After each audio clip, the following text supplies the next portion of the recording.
Salve, salve pessoal, aqui é o professor Saulo, mais uma vez no projeto do Prisma Pré-Vestibular Enem Sem Segredo, e hoje nós vamos trabalhar um tema bastante recorrente nas provas, que é a democracia grega. E vamos aproveitar para fazer um paralelo com a situação da democracia atual que nós vivemos hoje dentro do Brasil. Então, vamos analisar da seguinte forma. O termo democracia, nós temos duas palavras aqui, democracia. Então, nós temos aqui o povo e nós temos aqui poder ou governo. O povo no poder, o povo tem o poder em suas mãos. E, na verdade, nós vamos perceber que na democracia grega não era dessa forma que funcionava. Nós temos aqui, na verdade, o cidadão no poder. Isso faz diferença? Sim, isso faz muita diferença e eu vou mostrar agora para vocês.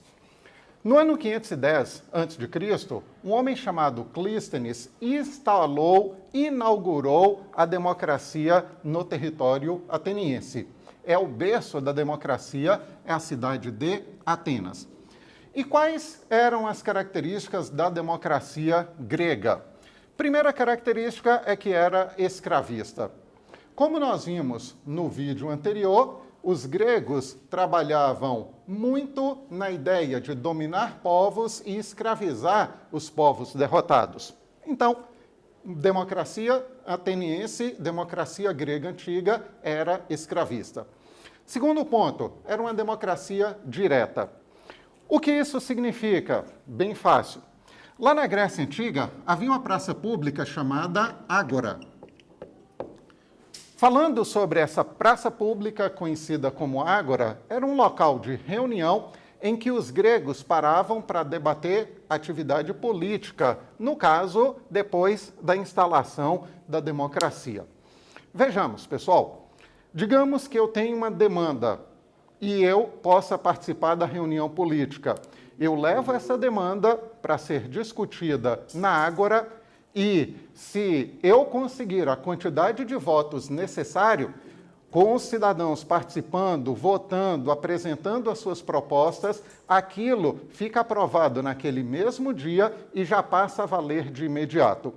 Então, analisem só, todos os cidadãos podem ir para a praça pública, todos os cidadãos podem votar, todos os cidadãos podem ser votados, todos podem discursar, todos têm o direito de usar a palavra. E, dessa forma, nós acabamos tendo a participação direta do cidadão na atividade política lá em Atenas. Isso acaba sendo muito importante porque o uso da palavra torna-se essencial no jogo democrático.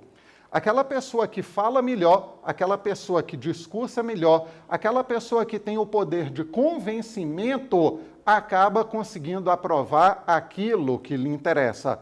Já que ele discursa muito bem, convence os cidadãos que estão ouvindo aquilo ali e consegue a quantidade de votos necessária. Muito bem. Além de escravista, além de direta, a democracia ateniense prevê a igualdade para os iguais. Ou seja, somente os cidadãos poderiam participar das decisões políticas, poderia participar da reunião na Ágora. Vejamos, mulher é igual mulher e mulher está excluída da participação política. Escravo é igual escravo, escravo não participa da decisão política. Estrangeiro é igual estrangeiro e ele também não participa das decisões políticas.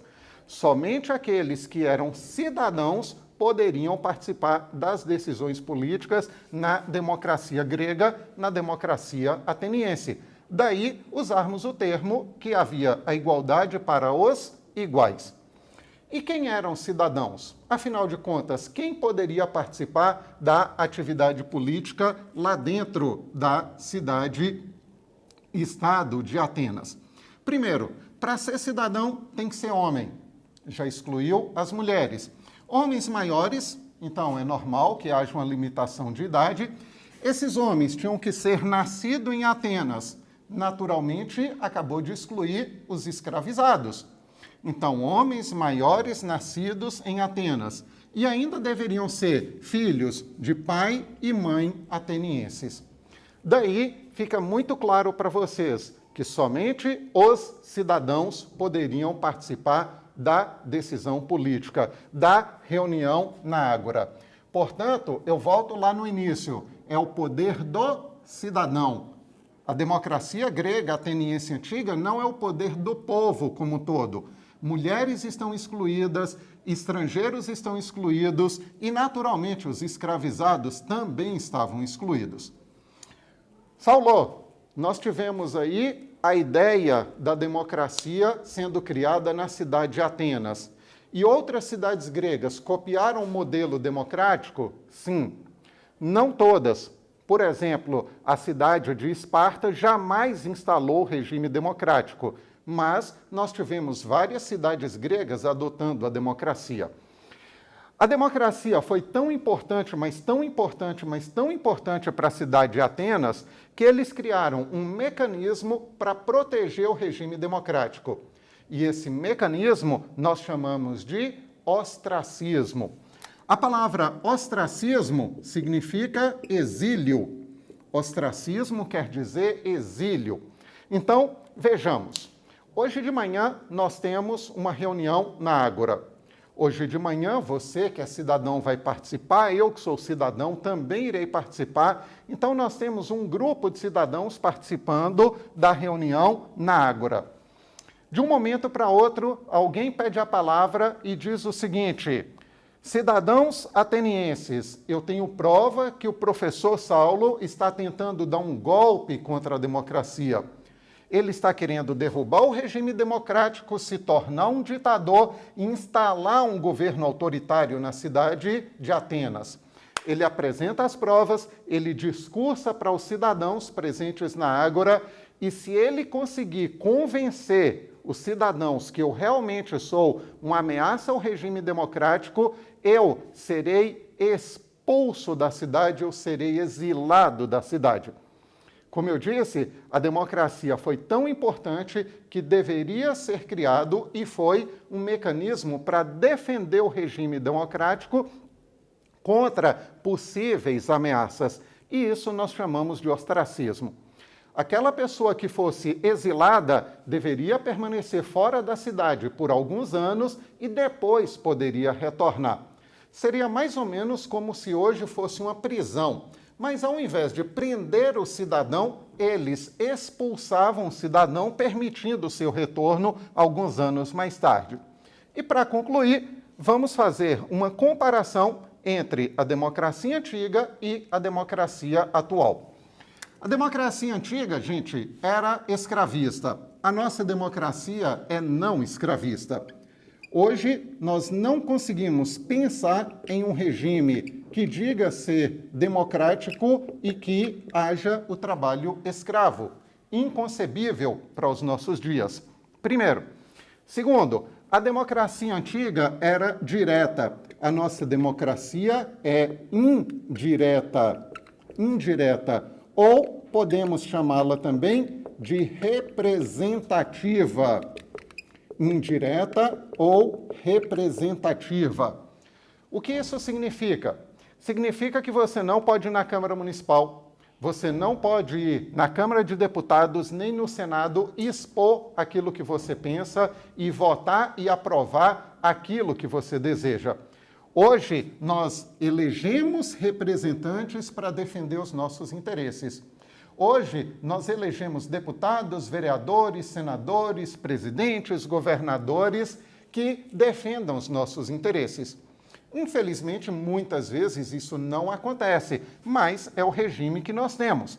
Portanto, a gente chama a atenção para vocês. Democracia é indireta porque eu não posso participar diretamente da decisão política, ou representativa, porque eu escolho representantes para defender os meus interesses nos centros de poder. E por último, a democracia dos gregos antigos previa igualdade para os iguais. E a nossa democracia hoje prevê igualdade para todos. Agora sim, nós chegamos na ideia de poder do povo, porque agora todos são iguais e todos têm o direito à participação política. Os gordinhos, Os brancos, os negros, aqueles que têm muito dinheiro, aqueles que têm pouco dinheiro, quem é ateu, quem é cristão, quem é budista, não importa se é homem ou se é mulher. Se for cidadão brasileiro, tem o direito de votar, tem o direito de reclamar os seus direitos diante das autoridades.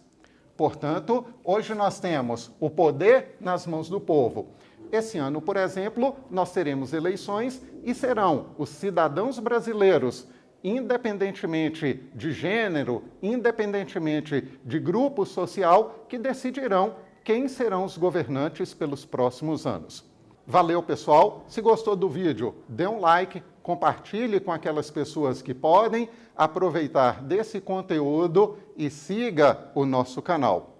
Até mais, até a próxima!